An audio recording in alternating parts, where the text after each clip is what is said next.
Well, and that signifies the end of trading for today, and it's time for the financial analysis. And we are now joined by Marceline Getebi, who is a senior research analyst at Kingdom Securities. Many thanks, Marceline, for joining us. Thank you. Well, we've seen a lot of moves on the market this week.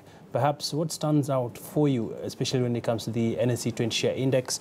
We've seen it up by about 1.8%. Well, it's true. I think we've just seen some great movement in the market. I think the performance has been quite robust compared to other periods of of trading previously. And I think mainly what we've been seeing right now is we have had more of net. We are starting to see foreigners actually come back into the market. Over the past 2-3 weeks, we have seen a lot of net outflows. But now we're already seeing some comeback in the market. And I think already what we are starting to feel is that some of these counters are actually posing as very good stocks for these investors in terms of opportunity, especially for the bargain hunters. So what we are going to continue experiencing in the market as we head into the results announcement period is that you're going to see a lot of these companies and a lot of investors actually having more interest in the stock market, which is going to cause some significant comeback. All right. Yes. Talking about the results season, we've seen this week Barclays Bank did release its full year results for 2017. Not a rosy picture of sorts. They did report a drop in net profits by about 6% to 6.9 billion shillings. And this has been anchored on the prevailing market situation. That is, of course, the interest rate cap, the prolonged electioneering period. And I'm seeing it's among the top movers. It has actually moved 4.4 million worth of shares. Well, it's good to note that actually Barclays is one of the best dividend earners in the market. In terms of investors looking for an income, I think they're looking at it as more of a stock that can actually give them income. Because if you look at the dividend yield now, going by what we have already, at 1 shilling, I think, payout, that's a very good, it translates to about 7% dividend yield, which is actually very good for any investor, especially in a time whereby the banking stocks have not been able to reward investors on the capital gains front. So I think investors are actually looking to lock in on this particular stock so that they can actually continue to enjoy the income that actually the company gives, as much as the company has not performed very well. All right. Yes. And still talking about banking, we've also seen if I scroll here, I can see Cooperative Bank is also among the top movers, moving 3.6 million. NIC Bank moving 1.43 million. And Marceline, what's happening in the banking sector really? Are investors already beginning to take positions? Well, for me, this year, the banking sector is looking up, because if you look at the kind of indications you have gotten from the market, you are looking at a market whereby there are actually possibilities of repealing the interest rate cap law. What will that translate to? Are there possibilities? In my opinion, yes. I think there will be possibilities, because already we have seen a lot of action coming from the regulator, from the KBA. And I think this is just awaiting now a move back into the parliament so that the whole process can start again and it's taken back to the president for an assent. So I think what we're expecting is that we might see a repeal of the law. All right. Probably in the next half of the year. But then again, this is purely based on now economic conditions. Because as we know, I think this has mainly been a in my opinion, I think it was more of a politically driven move, more than an economically driven move. All right. The banking sector has not been able to translate even anything on the CBR in terms of the monetary policy transmission system. We've not been able to see that coming into the market per se because of now the interest rate cap. So I think once this law is repealed, then definitely it's going to be a very big boost in terms of valuations for the banks. We're already going to see now banks returning to profitability, as much as now they're going to come up with a system of managing the rates. We're still going to see banks actually come back into profitability. So what I'm getting from you, Marceline, is that the rate cap sort of instills some level of discipline in the banks that were quote-unquote, pushing consumers really when it comes to double-digit profits and having high rates, that they are making some serious margins out of that. Yes, definitely, because like from the Barclays results, if you noted, there was some bit of slag performance when it comes to retail segment. And they're actually talking of now there has been more growth in terms of profitability even from the corporate banking segment. They have not been able to actually position themselves well in terms of pricing pricing for the risk. So that's why we have had the stagnant, actually loan book growth in Barclays. Secondly, I think if you have noticed, the banks have actually moved into lending into the government. We have seen a very huge growth, about 21% into government securities. That poses as an indication of where now the market has been. In terms of even driving for economic growth, the private sector is nowhere to be seen. So I think banking sectors now are already looking up, and we are in a time whereby maybe for any investor looking to actually position themselves in the banking sector, I think this is the best time, because sooner or later we're going to see a market rally on the banking sector. Interesting. Yeah. Let's shift gears a bit, Marceline, and talk about the top gainers. And I'm seeing NIC also making it to the top gainers. You've seen it in the top movers. Equity Group Holdings also doing pretty well. The stock is up 5.85%. NIC Bank up 6.43%. Olympia Capital Holdings also doing well, up 9.68%. And let's sort of delve deeper into this particular stock, that is, of course, NIC Bank. Well, for me, NIC, the valuation is still holds. There's still some headroom for an upside, because it's one of those stocks that I have seen some significant growth, especially when it comes to asset growth. Again, I think they have really benefited from asset financing. So in terms of their revenue growth, they really stand out. Looking at the valuations, I think NSC is trading at a discount currently. We are looking at valuation of about, giving a target price of about 50 shillings.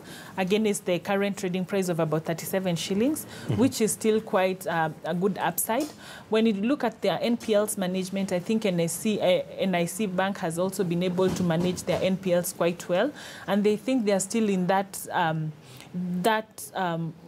momentum of actually managing their NPLs. So we still expect a lot from NIC Bank. All right, I like a bullish outlook. And let's finish off with a look at the top losers. Kenya Airways is topping the charts. They're down 12.31%. We're also seeing Uchumi down about 6.25%. Really, looking at these particular stocks, we've seen Uchumi this week. They did announce that they are shutting down their Sarit branch. And this is, of course, linked to the escalating operational costs. And there's still some sense of Uchumi can bounce back.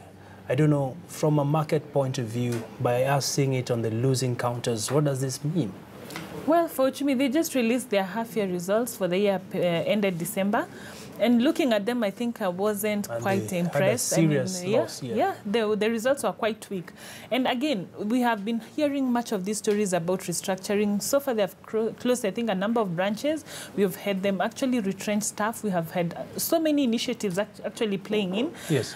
And I'm looking at it maybe from now, the kind of model they're looking to adopt. They are actually looking to adopt a franchising model whereby they come into the estate and actually build a franchise around the Uchumi brand with the markets in the estate. I think that is what it can actually drive growth for them, because what we have seen so far, even in terms of their performance, I think right now without even sufficient funding to start with, we heard of the strategic investor Kuramo actually pulled out at some point.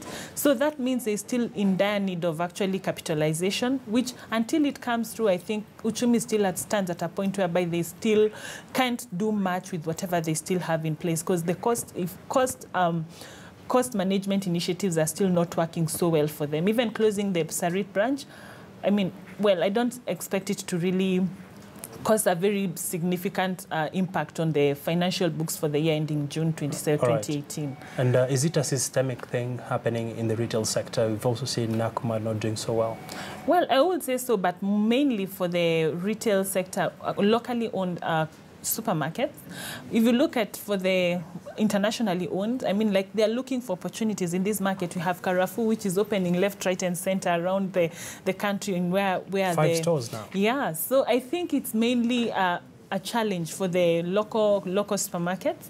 But I think what they just need to do is just to relook at the model and the strategy so that they can see how best they can compete effectively. Because also I think the competition has really grown to be stiffer.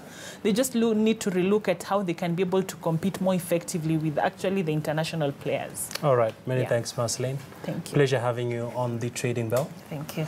Well, interesting insights in relation to how the markets have been performing, and it's now time to catch up with Markets 101.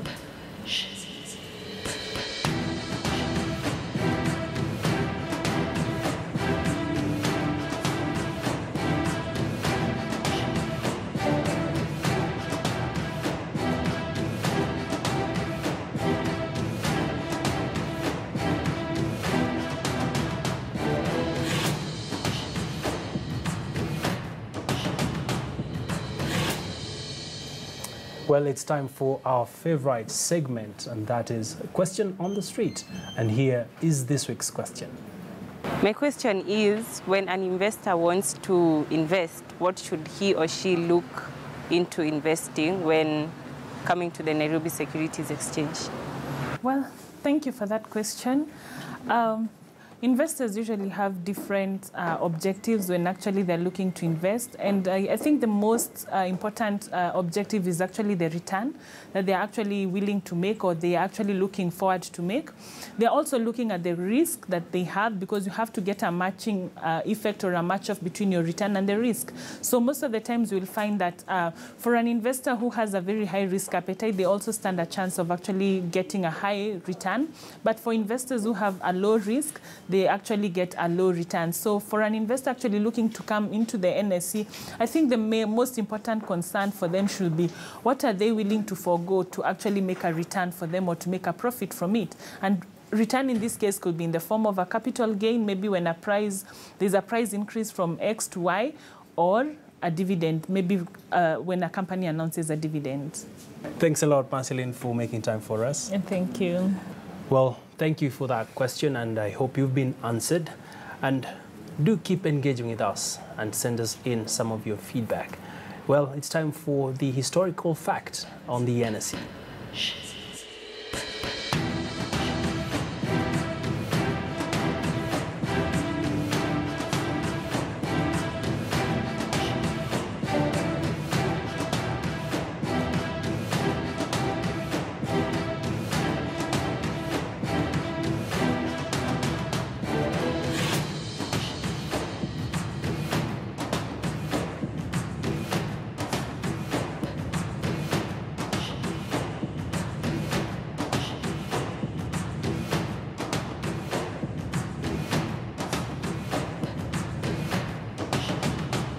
Well, that brings us to an end on this week's episode of The Trading Bell. Many thanks for watching, and of course, remember you can interact with us on our social media platforms that you can see at the bottom of your screen, and you can tweet me directly at Agina Abi, and we'll be able to sample some of your views in our next show. Well, on that note, it's bye-bye from us. Many thanks, Masleet.